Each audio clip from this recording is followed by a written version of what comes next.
अस्सलाम वालेकुम, आप देख रहे हैं K22 न्यूज़ और मैं हूं हसन तनोली। खबर शामिल करते हैं सऊदी अरब से हमारे नुमाइंदे खालिद नवाज चीमा की।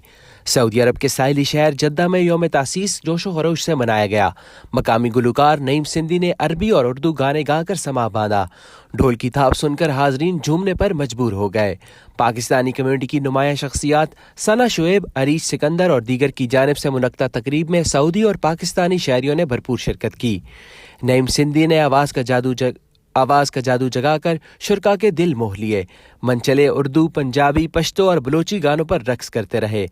और इस मौके पर ऑर्गेनाइजर्स का कहना था कि सऊदी अरब हमारा दूसरा घर है। सऊदी भाइयों की खुशियों में बराबर के शरीक हैं।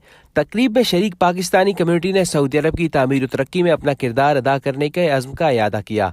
Khalid Nawaz Cheema, K22 news, Jeddah.